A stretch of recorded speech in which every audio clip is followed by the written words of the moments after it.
এইটুকুনি আমরা বলতেই পারি। এর জন্য যদি কোনো কেস হয় তো হবে, সুতরাং কাউকে ভয় পাই না। আমাদের একটাই দাবি, আমাদের একটাই, সবাই জোরে বলুন, দাবি আমাদের একটাই। আমরা সবাই আমাদের হকের চাকরিটা ফেরত চাই। আমরা শান্তিপূর্ণভাবে এতদিন যা করেছি, আমরা শান্তিপূর্ণভাবেই আমরা করেছি। আমরা কেউ ভাতাভুগি হয়ে থাকতে চাই না। আমরা দিতে চাই, তার বিনিময়ে আমরা যে বেতন পেতাম সেটাই আমরা নিতে চাই। কিন্তু আমাদের ওপর একটা অযোগ্য তকমা লাগিয়ে দেওয়া হচ্ছে, এটা আমরা মেনে নিতে পারবো না। আমাদেরকে যে অযোগ্যদের সাথে গুটিয়ে দেওয়া হচ্ছে সেটা অন্তত করে দিন, সেটা অন্তত যোগ্য অযোগ্যের লিস্ট দিয়ে সেটা বের করে দিন। আমরা আমাদের বেতনটাই নিতে চাই, আমরা ভাতাভুগি হয়ে থাকতে চাই না। আমরা পরিশ্রম করতে চাই, স্কুলে গিয়ে যেরকম কাজ করছিলাম কাজ করতে চাই, এবং তার বিনিময়ে যে বেতনটা পেতাম সেটাই আমরা পেতে চাই।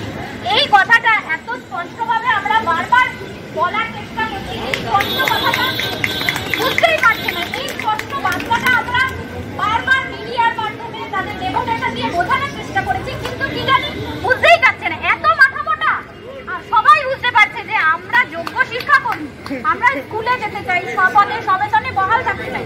এই যে একটা স্পষ্ট কথা, আর আমাদের নামে কোনো অ্যালিগেশন নেই, আমাদের নামে কোনো দুর্নীতি প্রমাণ হয়নি।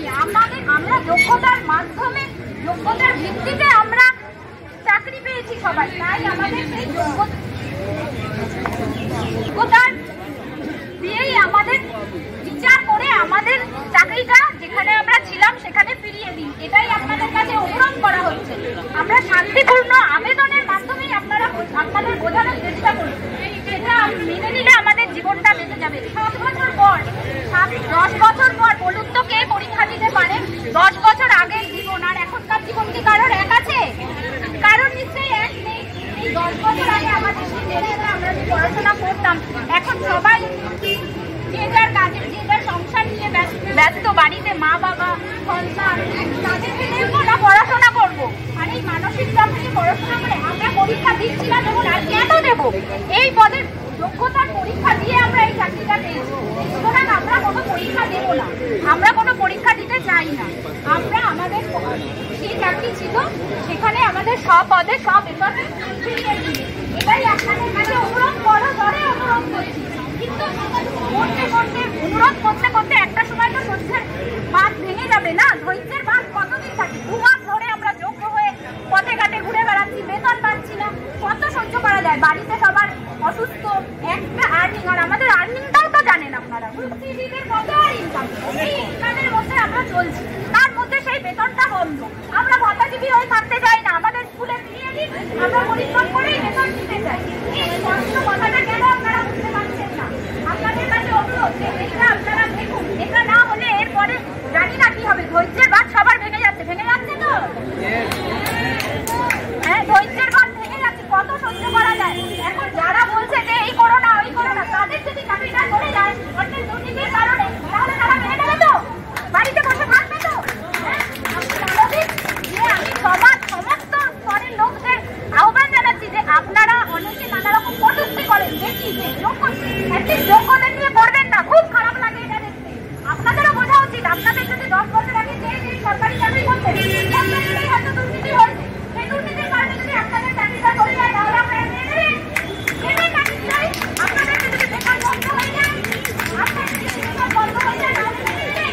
আপনারা দেখাচ্ছেন যে এটা করবেন না, ওটা করবেন না, ওটা কিচ্ছু করিনি, আমরা শান্তিপূর্ণ ভাবেই রয়েছি। এখনো 2 মাস হয়ে যাচ্ছে, এরপর আর সহ্য করতে পারছি না, এরপর আর সহ্যের বাঁধ ভেঙে যাচ্ছে। আর এই যে ভাতা নামের যে একটা ভাওতাবাজি শুরু হয়েছে, এটা শুধু আমরা সহ্য করছি, কিন্তু এটা সহ্য করা যাচ্ছে না। আমরা ভাতা চাই না, আবার বলছি, আমরা সব বেতনে আমরা পরিশ্রম করে আমরা স্কুলে গিয়েই বেতন দিতে চাই। আমাদের ভাতা দরকার নেই, আমরা যোগ্য শিক্ষা করি, ভাতা আমরা চাই না। আপনারা যে বলেছেন আমরা সবসময় সেটার বিরোধী ছিলাম, কিন্তু আপনারা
জন্য আপনারা আমাদের যে চাকরি ছিল সেখানে আমাদের ফিরিয়ে দিন, সবকিছু ঠিক হয়ে যাবে।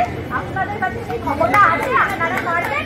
আমাদের একটাই দাবি, সব আছে সব বেতনে আমাদের চাকরি, আমাদের সম্মানটা হালকা করে বলছি ফিরিয়ে দিন।